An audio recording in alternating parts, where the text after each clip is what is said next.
जय महाराष्ट्र मित्रांनो, महाराष्ट्र राज्याच्या राजकारणातून या घडीची सगळ्यात मोठी अपडेट.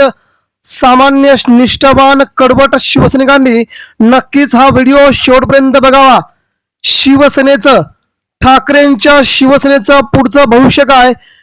काल झालेल्या पंचायत समिती जिल्हा परिषद निवडणुकीच्या नंतर, मुंबई महानगरपालिकेच्या नगरपालिकांच्या नंतर उद्धव ठाकरेंची शिवसेना महाराष्ट्रात कशा प्रकारे आपला सिलसिला चालू ठेवणार?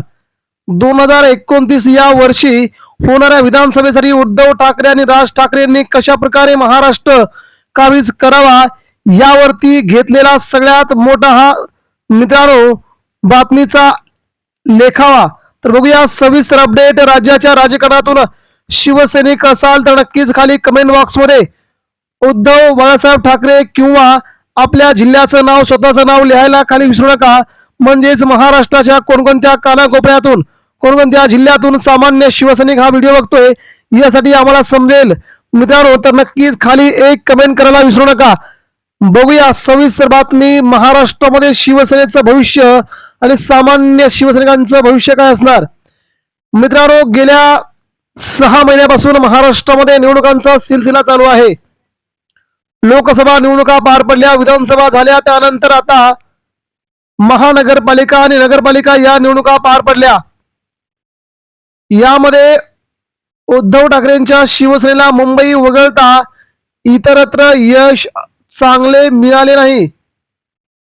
शिवसेना, शिंदे गट आणि भारतीय जनता पार्टी मात्र राज्याच्या प्रत्येक कानाकोपऱ्यापर्यंत पोहोचली आहे.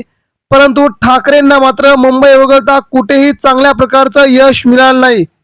तर सामान्य शिवसैनिकांच्या बळावरती चालणारा हा शिवसेना पक्ष आगामी काळामध्ये नेत्यांनी नेमकं शिवसैनिकांना वाऱ्यावरती सोडलंय का, हा मोठा प्रश्न राहून राहून समोर येतोय. त्यामुळे मुंबई महानगरपालिकेत जरी ठाकरेंचं वर्चस्व सिद्ध झालं असलं, मराठी माणसांनी ठाकरेंची साथ दिली असली तरी इतरत्र मात्र ठाकरेंना विचार करायला लावणारा निकाल नगरपालिका, महानगरपालिकांमध्ये येऊन पोहोचला होता. यावेळेस मित्रांनो, सामान्य शिवसैनिकांच्या बळावरती या निवडणुका लढवल्या जातात आणि कार्यकर्त्यांच्या निवडणुकांसाठी आपण लढलं गेलं पाहिजे, आपण पुढे आलं गेलं पाहिजे, हे पक्षातील मोठ्या नेत्यांनी ठरवावं लागतंय.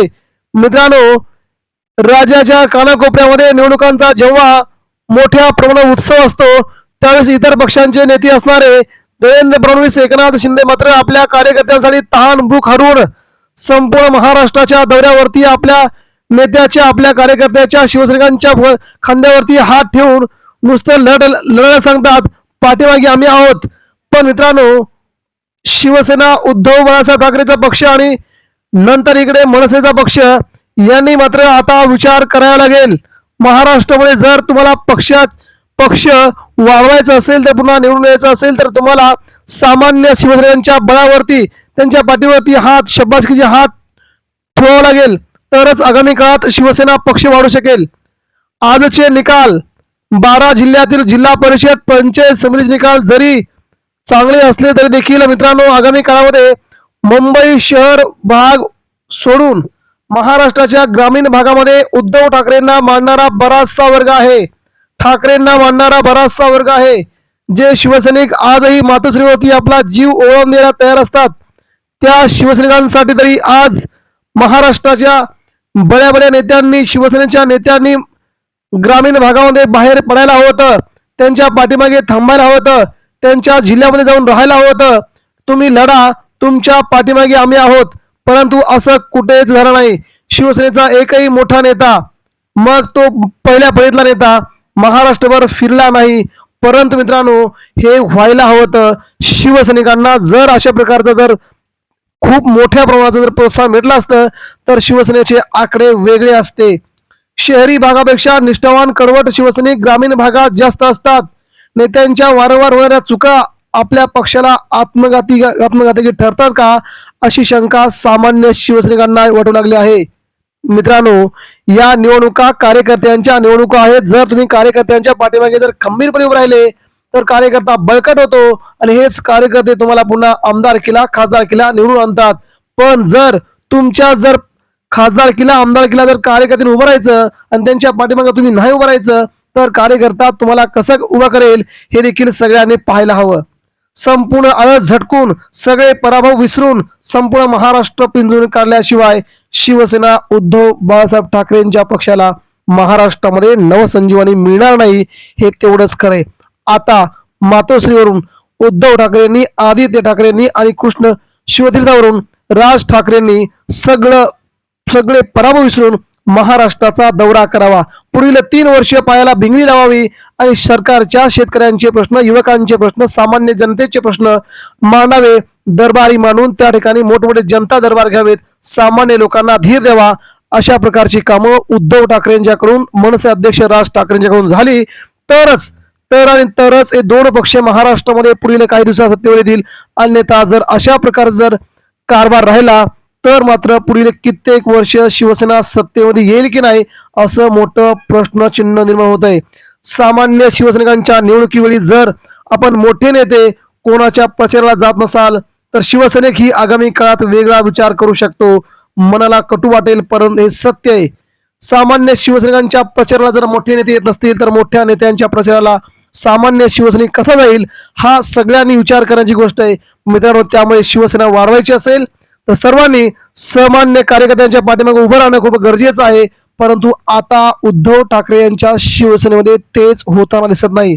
दुसरे पक्ष पैशांचा बेफाम वापर करतायत, पैशाचा उधळपट्टी करतायत.